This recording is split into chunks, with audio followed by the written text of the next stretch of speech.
Good morning বন্ধুরা, রান্নার রহস্যে জানাই সকলকে স্বাগত। আর একই স্বাদের রেসিপি প্রতিদিন নয়, হাজারেরও বেশি নতুনত্ব স্বাদের রেসিপি নিয়ে চলে এসেছি রান্নার রহস্যে।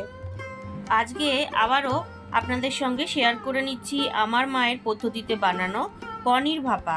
তো এই ধরনের পনির ভাপা থাকলে কিন্তু গরম গরম ভাতের সাথে আর কোনো কিছুই লাগবে না। তো চলুন এবার রেসিপিটা দেখে নেওয়া যাক। তো পনির ভাপার জন্য আমি এখানে নিয়েছি 200 গ্রাম পনির। এটা আমুল পনির নিয়েছি, কেটে নিয়েছি ছোট ছোট করে। নিয়েছি এখানে দই 2 টেবিল স্পুন, আর নিয়েছি এখানে কিছুটা নারকেল, পোস্ত নিয়েছি, হলুদ সর্ষে, কালো সর্ষে নিয়েছি, পরিমাণগুলো পরে বলে দিচ্ছি। আর নিয়েছি হলুদ, শুকনো লঙ্কার গুঁড়ো, কাঁচা লঙ্কা, আর রান্নাটা আমি সর্ষের তেলে করব, আর লাগবে লবণ। তো প্রথমেই একটা মশলা রেডি করে নিচ্ছি। তার জন্য একটা ছোট মিক্সার জারের মধ্যে 2 টিস্পুন হলুদ সর্ষে দিয়ে দিলাম, 2 টেবিল স্পুন এখানে দিয়ে দিলাম পোস্ত, 2 টিস্পুন কালো সর্ষে, কয়েকটা চেরা কাঁচা লঙ্কা দিয়ে দিলাম, আর দিয়ে দিচ্ছি ওই নারকেল পরিমাণ অনুযায়ী, আর এখানে 2 টেবিল স্পুন দই দিয়ে দিলাম। দিয়ে সমস্ত কিছু আমি ভালো করে একটু পেস্ট করে নেব। এখানে আমি জল দেব না, যেহেতু দই দিয়েছি। তো আমি পেস্টটা রেডি করে নিয়েছি, আপনারা দেখুন খুব স্মুথ একটা পেস্ট আমি রেডি করেছি। এইবার আমি একটা ফ্রাই প্যানের মধ্যে পরিমাণ অনুযায়ী সর্ষের তেল দিয়ে দিলাম, একদম সামান্য সর্ষের তেল দিয়েছি, ওই 2 টিস্পুন মতন। এবার এর মধ্যে দিয়ে দিচ্ছি 1/4 টিস্পুন হলুদ আর 1/4 টিস্পুন শুকনো লঙ্কার গুঁড়ো, জাস্ট একটুখানি পনিরটাকে ভাজার জন্য। আর একটুখানি লবণ দিয়ে দিলাম। দিয়ে এবার ভালো করে তেলের মধ্যে আমি এটাকে একটুখানি মিশিয়ে নিচ্ছি।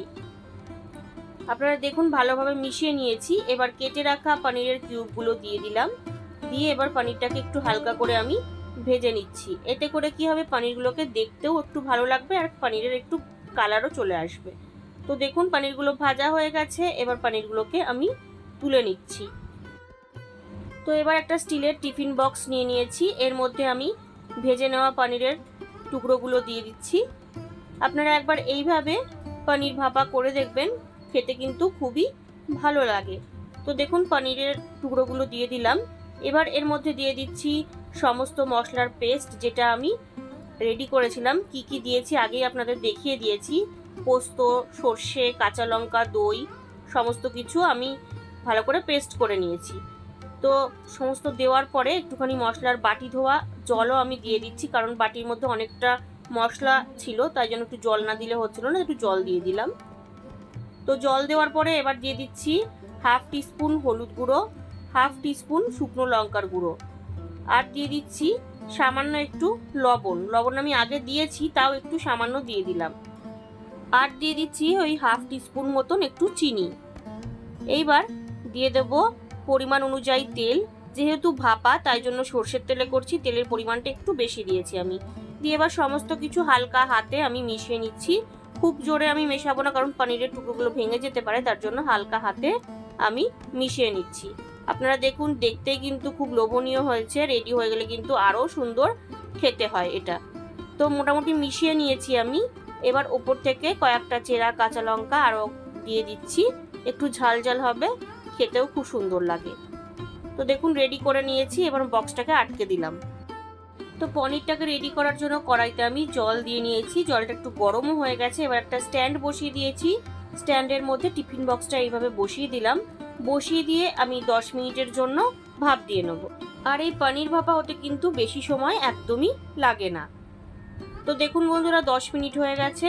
এবার আমি গ্যাসটাকে বা ওভেনটাকে অফ করে দিচ্ছি। অফ করে দিয়ে একটু চেক করে নিচ্ছি। আপনারা দেখুন পনির ভাপা কিন্তু অলমোস্ট ডান। খুব সুন্দরভাবে সবকিছু রেডি হয়ে গেছে, আর পনিরটাও খুব সফট হয়ে গেছে।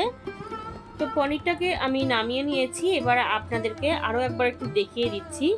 তো বন্ধুরা দেখুন পনির ভাপা কিন্তু একদম রেডি।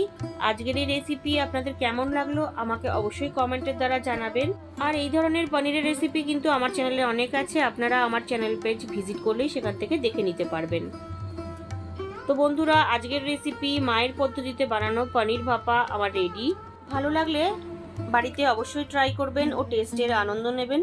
তার পাশাপাশি লাইক, শেয়ার, কমেন্ট করতে ভুলবেন না। আর নতুন বন্ধুরা যারা এখনো পর্যন্ত আমার চ্যানেলটিকে সাবস্ক্রাইব করেননি তারা আরও ভালো ও নতুনত্ব রেসিপির জন্য রান্নার রহস্যকে অবশ্যই সাবস্ক্রাইব করবেন। ধন্যবাদ।